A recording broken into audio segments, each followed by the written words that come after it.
Welcome. You've joined us for another deep dive, and today we're venturing into some truly profound territory. We really are. We're going to be exploring insights into, well, the nature of material life and the pursuit of real happiness. Drawing from some very deep wells of wisdom. Yeah, exactly. Mhm. Sources like the Srimad-Bhagavatam, which is this vast, ancient work, the Bhagavad Gita too, of course, and writings from spiritual teachers. Mm-hmm. Our mission today, to really unpack some key understandings about why we chase happiness the way we do, and, the potential traps of focusing only on the material world. It's a fundamental human quest, isn't it? Absolutely. Now, you've probably experienced this yourself, listening in. You pour your energy into your career, your family, maybe acquiring possessions, Right. The usual things. and yet there's still this nagging feeling, this sense that something is missing. Have you ever felt that? That your efforts leave you wanting more? I think most people can relate to that on some level. Well, this deep dive is going to explore why that might be the case and, maybe more importantly, offer a completely different perspective on where lasting happiness might actually be found. And what's fascinating right from the start is how directly these ancient texts tackle that exact feeling, that experience of seeking fulfillment and, well, often coming up short. How so? They put forward this really core idea, especially in the Srimad-Bhagavatam, that much of what we consider, solid ground material society, even our closest friendships, romantic love. The stuff that feels most real. Exactly. That stuff is often temporary, even illusory. Okay, let's really dig into that. Illusory relationships. That sounds a bit, jarring, doesn't it? It can, definitely. But the texts explain what they mean. They point to the purely temporary nature of these How connections. so? Well, there's a quote that really sticks with you. These temporary relationships did not exist in the past, nor will they exist in the future. Therefore, at the present moment, the so-called relationships are illusions. Wow. That kind of pulls the rug out from under our usual assumptions, doesn't it? It absolutely does. And, they use another analogy to help grasp this impermanence. Think of it like a hotel stay. Hotel stay. Yeah. The materialistic association of husband, friends, and relatives is like the association in a hotel full of tourists. We meet people, share experiences, maybe form temporary bonds. But ultimately, everyone checks out. Precisely. Everyone moves on. The inherent instability, the fleeting nature, that's the key characteristic they're highlighting. So if these relationships are seen as fundamentally temporary, like a hotel stay, what are the implications of getting really deeply attached to them? Because that feels so natural. That's the crucial point. Where can true, lasting support actually be found? The texts argue that deep attachment to these impermanent things creates real problems. Like what kind of problems? Well, for one, they simply cannot shield us from the fundamental sufferings of material life. Birth, death, old age, and disease. It's unavoidable stuff. As it's put, neither society, friendship, love, nor anything else can save one from the onslaught of the external energy, which is symptomized by birth, death, old age, and disease. It's a sobering thought. So they're temporary, and they can't actually save us from the really tough realities. That's the assertion. And furthermore, these attachments are described as creating a kind of bondage, a real entanglement. Bondage. How? The Srimad-Bhagavatam uses some really strong, almost shocking imagery. It compares these material relationships to carnivorous, blood-sucking animals like jackals and wolves. Whoa. Seriously? Seriously. And it says they, along with our senses, which are likened to forest plunderers, basically exploit our vital energy. They drain us. Carnivorous, blood-sucking animals in forest plunderers, that's incredibly vivid. It really hammers home this sense of being, well, drained or maybe even taken advantage of by these attachments. It does. And the root cause of all this, according to the text, is a fundamental misunderstanding of who we really are. These attachments are rooted in identifying with our temporary physical body. It stems from a basic ignorance, this constant underlying confusion. Who am I? Who are the others? What is mine? What is for others? This false sense of self. Exactly. This mistaken identity leads to so much misdirected energy and effort. Okay, but what about the pleasure we do get from these relationships? Surely that's not entirely an illusion. I mean, there are good times. Oh, the pleasure is definitely acknowledged.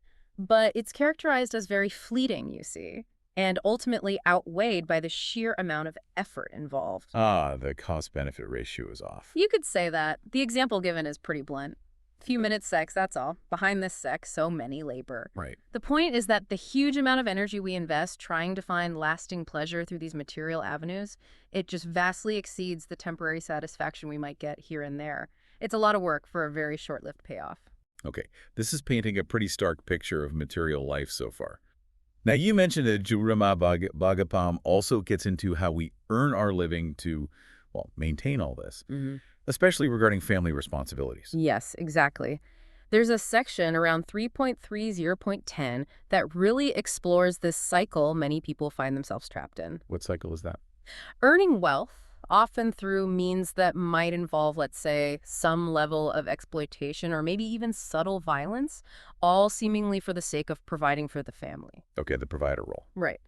But the deep irony highlighted is that the individual often consumes very little of what they work so hard for, and ultimately they face negative consequences for the way they earned it. Consequences like? What kind of consequences? Well, the text doesn't mince words. It explicitly mentions going to hell for those who earn money in these irregular or harmful ways, even if it's for their family. Wow, that's heavy. It is, and there's even a Bengali proverb mentioned that illustrates the inherent dissatisfaction often involved. The person for whom I have stolen accuses me of being a thief. Ouch. So you sacrifice, maybe even compromise your values, and it's still not appreciated. Yes. That definitely resonates with feeling like you can pour everything into something and still not have it be enough. Exactly. The text calls this illusory service, serving family, society, whatever it might be. The underlying point is that the needs and desires of dependents are often, well, endless. They can never be truly, fully satisfied. So it's a thankless task in a way. In many cases, yes. They even give the example of a great national leader being assassinated by their own people because of some perceived irregular service. It shows this futility even on a massive scale. Our efforts to please purely through material means are inherently limited. So this constant striving, sacrificing for relationships and goals that are temporary and often thankless, it's actually taking us further away from real happiness. That is precisely the assertion. The texts propose that our fundamental nature, our constitutional position, is actually to offer service to the Supreme Being. When we divert that natural drive towards these temporary material things, we essentially become servants of Maya or illusion. And this path ultimately leads us downwards, away from our true potential for lasting joy and connection. Right. Okay, now, shifting gears slightly, the texts also talk a lot about the power of time, don't they? This relentless force and how it impacts our material existence. There's a specific analogy used, isn't there? There is a very thought-provoking one. Srimad-Bhagavatam 3.30.1, and its explanation used the analogy of clouds in the wind. Clouds in the wind. Okay, unpack that for us. What's the connection being made? Well, the clouds represent us, the individual who's deeply absorbed in material consciousness, focused on the here and now, the physical world. Right. Just like clouds are temporary formations, constantly changing, eventually just dissipating, our material existence, body, possessions, situations, it's all fundamentally transient. Okay, so we're the clouds. What's the wind? The wind in this analogy symbolizes the incredibly powerful and often unseen force of time. It's constantly acting upon us. So just like clouds are just carried along by the wind, often without really noticing it, we, when we're focused on material stuff, are often completely unaware of how time is constantly controlling and carrying us along. Precisely. That's the core idea.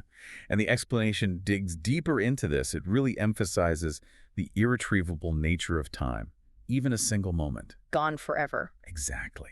There's a powerful quote mentioned, attributed to the ancient scholar Katya.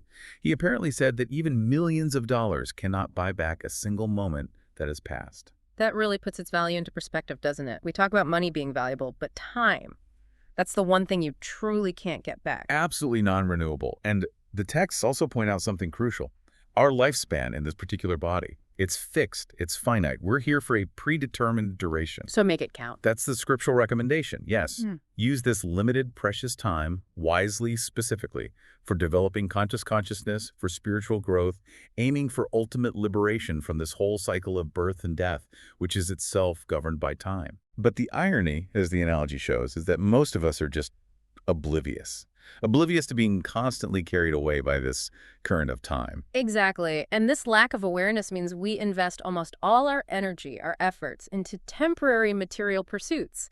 Things that, as we've discussed, are ultimately going to be eroded, destroyed by that very same force of time. It seems futile when you put it like that. The texts even point to the futility of grand material creations. Think about history, all those mighty empires, huge civilizations. Vanished. Gone. Maybe leaving ruins. Maybe not even that. Right. It's a stark, humbling reminder of the impermanence of even the biggest material achievements. And the root cause, again, is... It loops back to that fundamental ignorance of the soul's eternal, unchanging nature.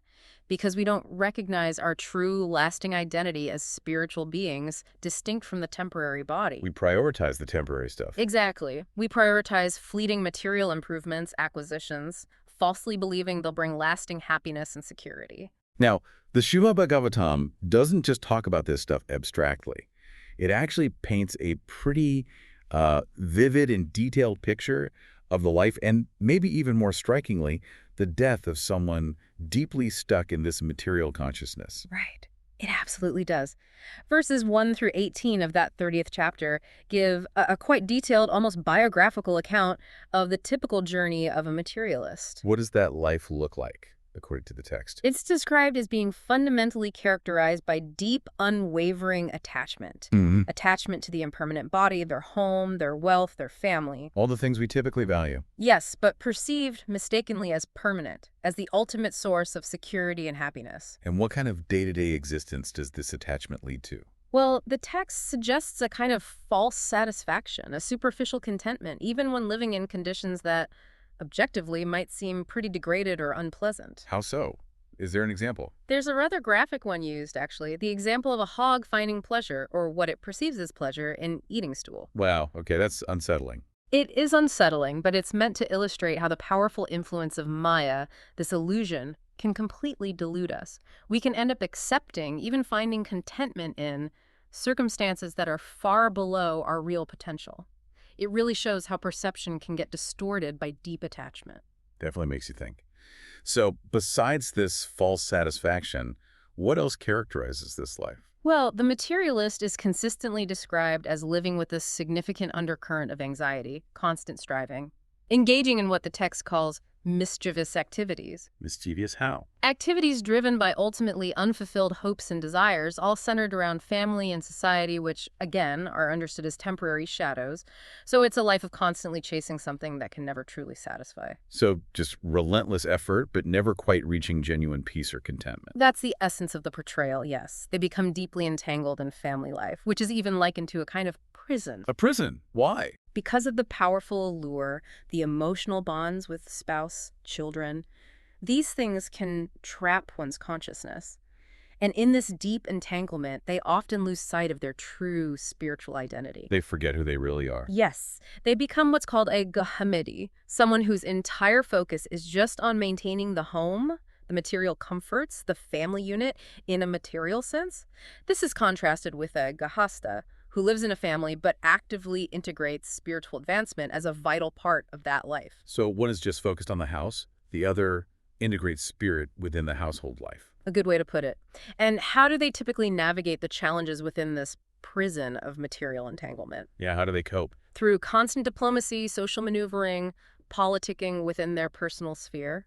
Essentially, endless attempts to manage and counteract the inherent suffering and misery that are just part of the material world. Trying to put out fires constantly. Pretty much. And the text reiterates that earlier point about earning a living, often through means involving exploitation or dishonesty rationalized for the family's sake, while the person themselves consumes little and ultimately faces those negative karmic consequences we talked about. It really sounds like a self-perpetuating cycle. Striving, often unethically, for something fleeting and ultimately unsatisfying. Exactly. And the narrative continues. It describes how setbacks, like reverses in their job or finances, often lead to increased greed, a willingness to take advantage of others to get back on top. Desperation sets in. Perhaps. And then, as they age, become physically unable to maintain things. They often face neglect, even disrespect, from the very people they sacrifice so much for. That's tragic. It is. Yet the text says that deep, ingrained, foolish attachment stubbornly remains.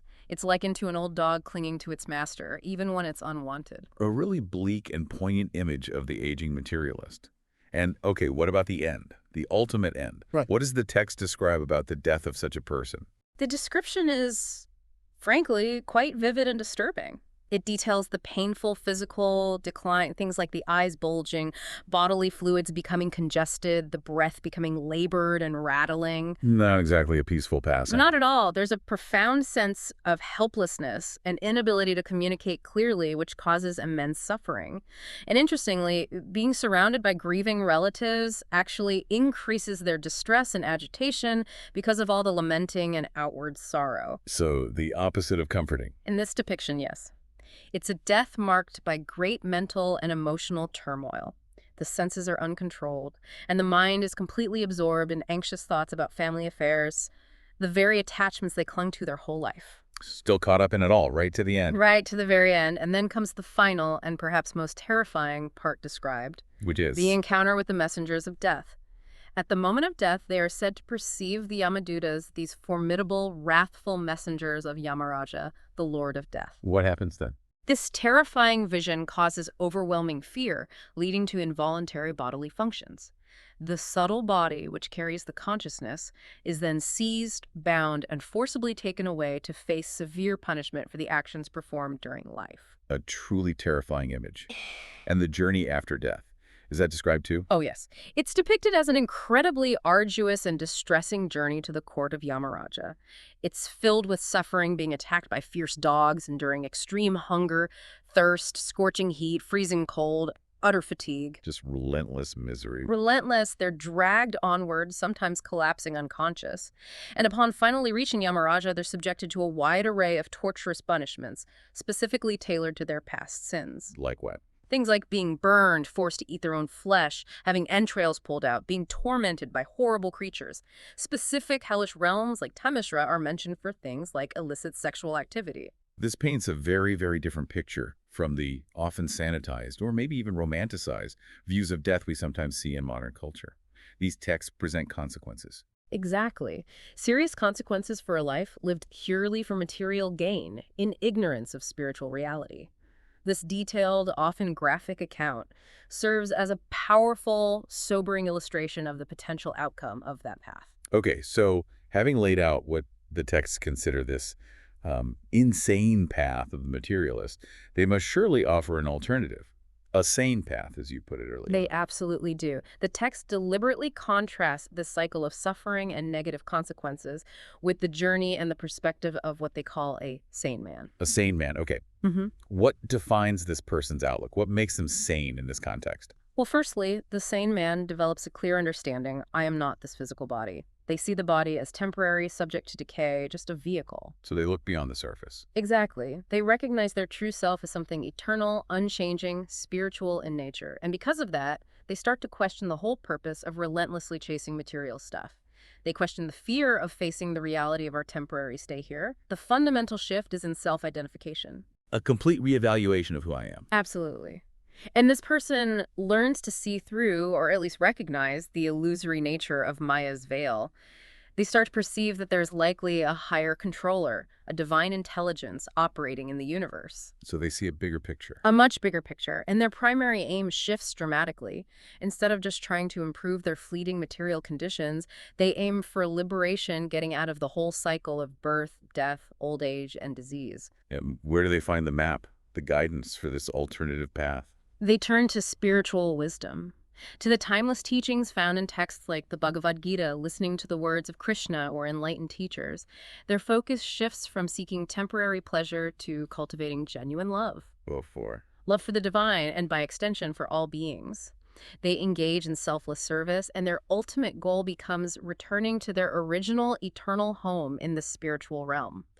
They seek what time cannot steal, eternal spiritual reality. And does this sane path have a specific name or designation within these traditions? Yes, it's generally referred to as Krishna consciousness or Bhakti Yoga. It's beautifully described in one place as being like a hospital for the diseased spirit soul. A hospital. I like that analogy. Yeah, the understanding is that our deep entanglement in material life is like a fundamental sickness causing suffering. So the invitation is open. Come to this hospital.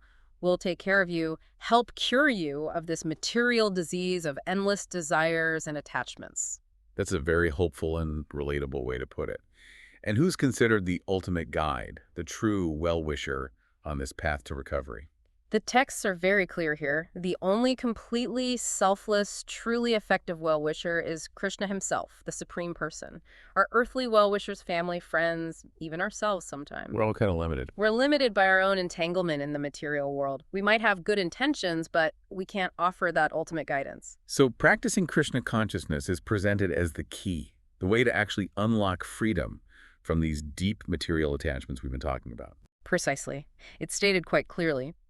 Among many thousands who desire liberation, one may actually achieve liberation, giving up material attachment to society, friendship, love, country, home, wife, and children. Giving it all up, that sounds intense. Well, the process involves consciously choosing to rise above the influence of the material modes, goodness, passion, ignorance, through dedicated devotional service.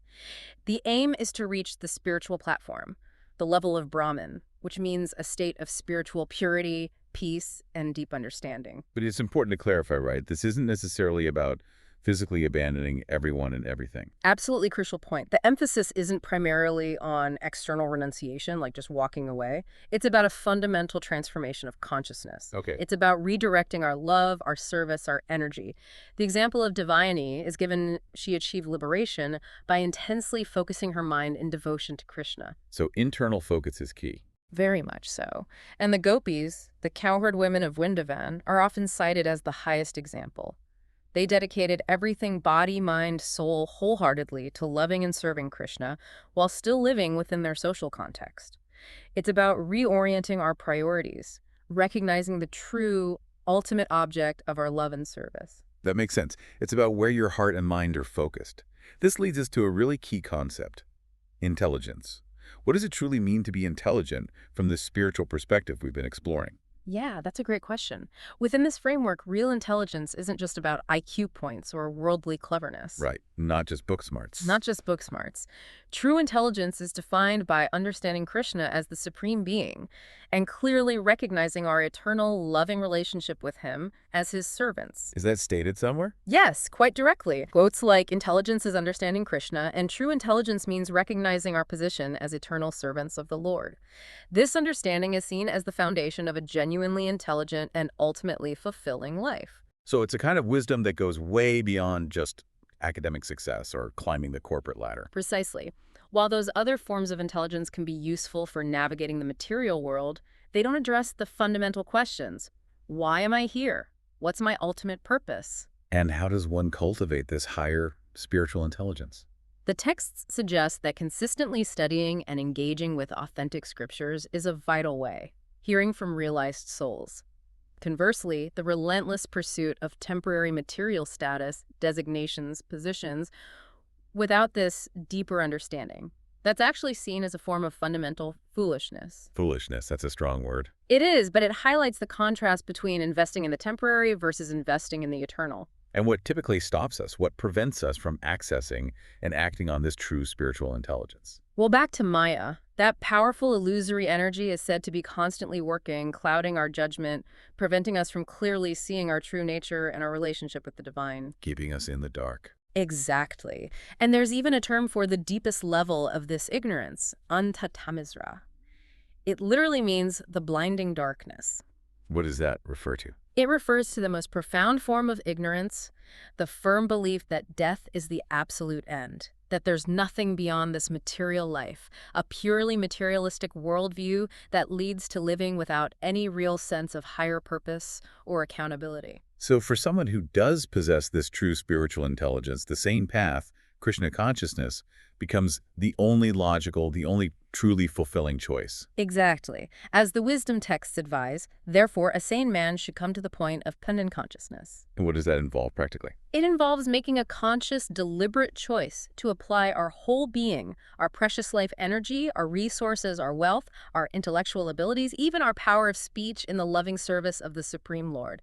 That's considered the most intelligent, the most effective use of our human potential. Okay, so as someone embarks on this path, engages in this devotional service, what are the ultimate rewards? What's the promise here? The Bhagavad Gita, in verse 2.51, explains this beautifully. It says that by engaging in this selfless devotional service, also called Buddha yoga, the yoga of intelligence-wise individuals free themselves from the binding results, the karmic reactions of their material work, Free from karma. free from the entanglement of karma. And this ultimately leads to liberation from the whole cycle of birth and death we've been discussing.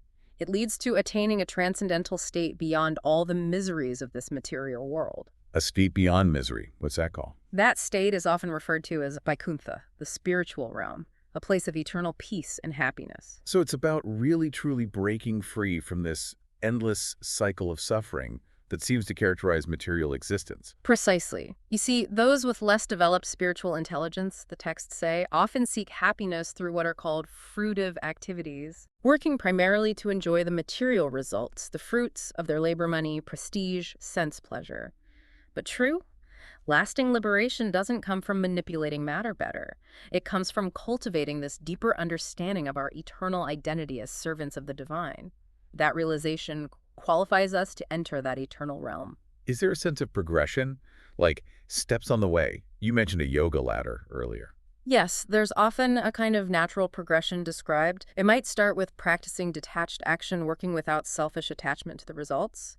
This can gradually lead to deeper self-realization, understanding our true nature. There are many. That understanding naturally blossoms into complete surrender and loving devotion to the Lord. And that devotion ultimately paves the way to reach Vaikuntha. The key is shifting the motivation from selfish gain to selfless service, rooted in spiritual understanding. And to really drive home the power of this path, there's one more really striking analogy used, isn't there? Something about crossing an ocean. Ah, yes, a very famous and beautiful one from the Srimad-Bhagavatam 10.14.58. It speaks of the boat of the lotus feet of the Lord. The boat of the Lord's feet. Yes. And it says that for someone who sincerely takes shelter of this boat, the boat of pure devotion, the vast, seemingly endless, terrifying ocean of the material world, Yeah. What happens to it? it becomes insignificant. It shrinks down to become like the water contained in a calf's footprint. Wow. From a vast ocean to a tiny puddle. Exactly. This powerful image beautifully illustrates how, through unwavering devotion and surrender, the immense challenges, the sufferings of material existence, they just become negligible. That ultimate goal, the realm free from all misery, becomes readily attainable. This has been, well, a truly profound and definitely eye-opening deep dive. We've covered so much. We have. The temporary nature of material attachments, the often unnoticed power of time, this cycle of suffering that seems inherent in a purely material focus, and then this compelling alternative, this sane path of Krishna consciousness. And what remains really striking, I think, is how consistently these ancient sources point towards an eternal reality. Meaning our spiritual identity. Yes, our fundamental spiritual identity and the incredible potential we all have for achieving lasting peace, genuine fulfillment, and deep, profound joy by re-establishing that connection, that loving relationship with the divine. It really challenges our usual ways of thinking, doesn't it? It does. It urges us to look beyond the immediate, the tangible, and consider this deeper, more enduring dimension to our existence and to our whole lifelong search for happiness. So a final thought then, for you, our listener. As you go about your day, navigating your own pursuits, your own search for happiness, maybe just take a moment to reflect on this. Could any persistent dissatisfaction you might feel, maybe with your material achievements or relationships, could that be a subtle prompting, a gentle nudge from within, perhaps, towards exploring this deeper, more enduring reality that these ancient texts describe so eloquently? It's certainly food for thought. Definitely. Maybe this deep dive has sparked a little desire within you for your own personal deep dive into these timeless ideas. Maybe a thoughtful consideration of the sane path that's been offered. Thank you so much for joining us today.